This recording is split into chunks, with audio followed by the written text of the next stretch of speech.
Greetings from under the banyan tree in India once again. And this is part 2 of my little quick and clean, not quick and dirty, quick and clean tutorial on mala, what it is, how you use it, and how to care for it. So as I said in part 1, if you're using your mala as a meditation tool, we usually use it for a mantra practice.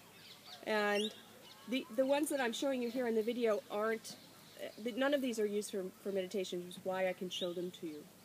They end up being a sacred part of you, a sacred tool that has some sanctity to it. It's a very special, precious best friend. And how we use the mala for meditation practice is usually using a mantra. And every time we say a mantra, or say a specific vibration, where we become tuning forks to specific spiritual vibration through the use of mantra, we could click a bead. So an open mantra would be Om, which is all of you know that Om. You might say that in your yoga class, and you might see it on a shirt. Looks like the number 3 with some other little squigglies on it.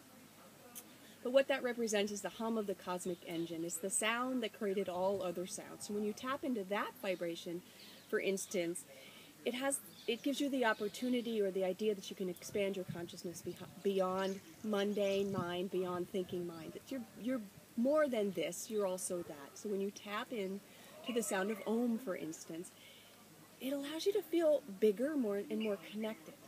And that's what any mantra can do for you. Some of them are open, like Om, and some are closed that you would have to get from a teacher, which is very important if you want to have a serious meditation practice using mantra and mala, that you find a teacher who knows what they're talking about so that they can prescribe a mantra to you. And one that will work for where you are in the world right now and where you might want to be in terms of your worldly success and your spiritual success. So the mala has 108 beads, and if I were to use the mantra Om, every time I say Om and it would be silent, I would click a bead. And you can see here that my forefinger does not touch the mala. I'm kind of resting it on my middle finger and using my thumb to click the bead. The forefinger represents ego, and we don't want that really anywhere near our spiritual practice. What we're trying to do most of the time is transcend our ego, transcend thinking mind, so we could transcend our own neuroses. And so you hold it, and you don't really want it to touch the ground, so I might do something like this, put a cloth there, and just sit quietly, get some good instruction about how to do a mantra practice, and go around.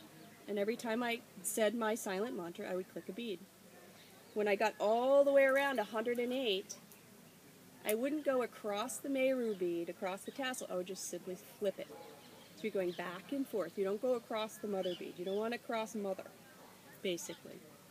And when you do 108 repetitions, you're only counting 100, and you're giving 8 up to the universe. Being generous. That's part of being spiritual, so they say. And mantra means to expand and to protect the mind. That's the Sanskrit definition, or the English definition of the Sanskrit word.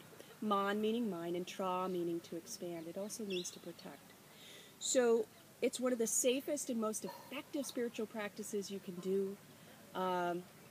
There's a little bit of magic, but it's also just really scientific, because when we tune our inner vibrations, the vibration of our every cell to a specific resonance that creates a greater magnitude of who we are and who we can be, that's a science. It's kind of quantum physics.